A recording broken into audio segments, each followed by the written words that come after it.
On a assez de rêves. On aurait atteint l'autosuffisance alimentaire pour chacun et pour tous. Ça doit être le rêve de tout paysan africain. Je voudrais que ça devienne une entreprise d'une grande taille. Je veux aujourd'hui que mon riz aille au-delà de la commune de Banté. De la culture des champs à la petite exploitation, le projet des centres d'innovation verte au Bénin, qui est un projet de la Deutsche Gesellschaft für internationale Zusammenarbeit, GIZ, appuie pour le compte du ministère fédéral allemand de la coopération économique et du développement, BMZ, des petits exploitants du Bénin pour qu'ils s'organisent et renforcent leurs compétences entrepreneuriales. Par ailleurs, il soutient la dissémination de connaissances techniques et d'approches innovantes. Des centres d'innovation verte dans le secteur agroalimentaire, il en existe déjà dans 14 pays. Au Bénin, le projet promeut les chaînes de valeur soja, riz et volaille. Des petits exploitants ainsi que des entreprises transformatrices, notamment des femmes et des jeunes, obtiennent un soutien afin d'améliorer leur productivité et leurs revenus et de développer les marchés régionaux. En tout, nous soutenons 50 000 exploitations agricoles, donc 50 000 entreprises familiales dans 17 communautés. Nous avons l'immense chance d'avoir beaucoup de compétences, particulièrement dans ce pays. De nombreux spécialistes et experts avec beaucoup d'expérience que nous engageons pour qu'ils travaillent directement avec les agriculteurs.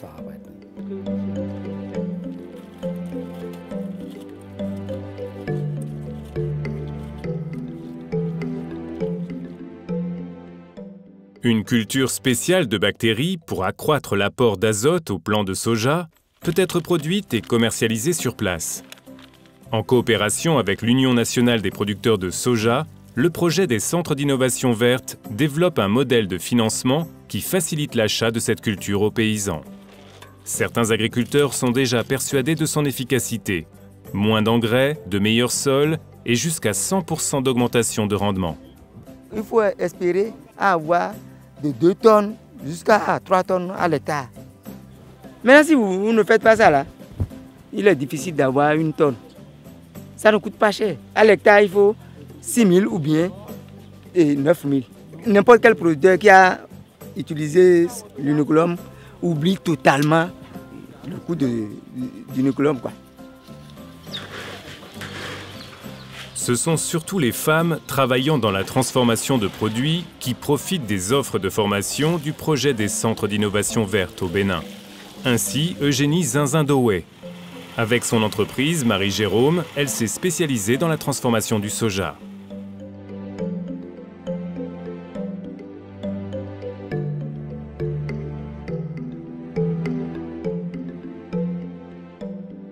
J'ai choisi le soja parce que c'est nutritif.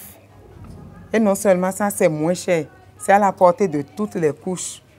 Mon entreprise se caractérise par la qualité des produits, le lait, le fromage, le yaourt, les brochettes et l'huile ancrée en projet.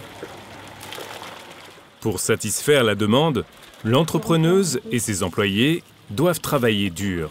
Mais Madame Eugénie considère cela comme son devoir. Créer une entreprise, c'est lutter contre le chômage. Parce qu'il y a des gens qui sont engagés, qui sont payés.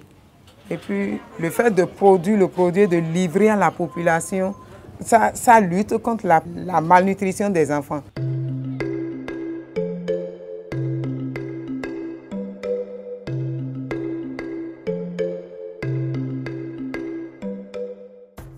Dans un cours intensif de 3 jours, les femmes apprennent comment comptabiliser la totalité de leur production et développer leur clientèle. Ensuite, un coach continue à les accompagner individuellement, encore pendant 6 mois, pour mettre en œuvre le plan d'affaires qu'ils ont élaboré ensemble. La directrice d'une petite entreprise, Augustine Agbanrin, elle aussi a profité de l'accompagnement personnalisé. Elle transforme le riz paddy en riz étuvé.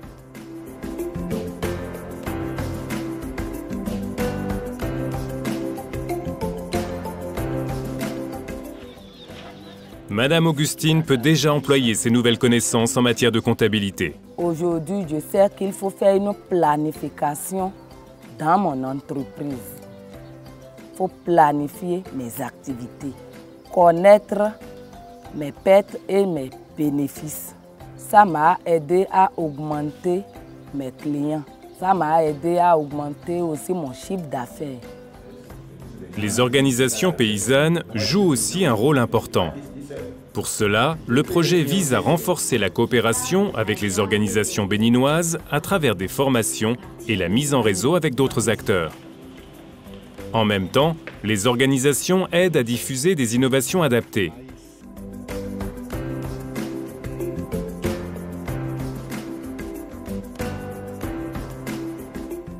La Fédération des unions des producteurs, la FUPRO, est l'un des principaux partenaires.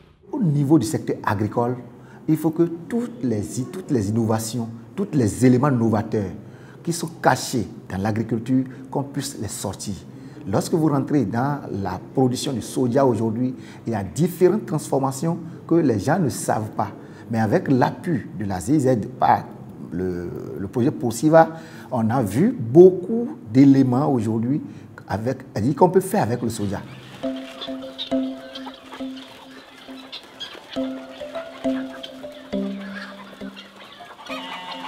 Michel Babadjidé est à l'avant-garde dans le petit élevage.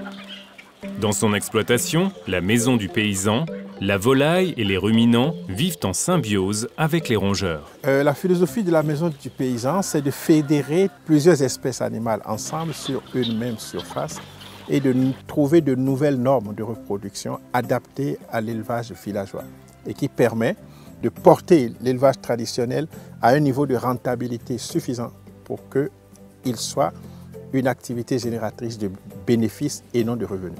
Par l'expérimentation et son intervention douce, il a développé la méthode productive Mamie Poule, un partage de travail entre les poules qui pondent et celles qui couvent et qui gardent les poussins.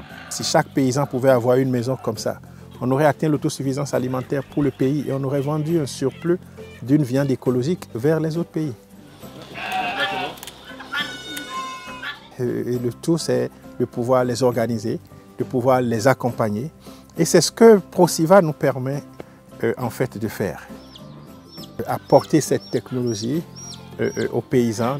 L'année passée, on a formé près de 560 paysans. On a eu des résultats formidables. Qu'il s'agisse de soja, de riz, d'une poule ou d'un œuf, un monde sans fin est toujours possible avec des personnes déterminées et avec les bonnes innovations.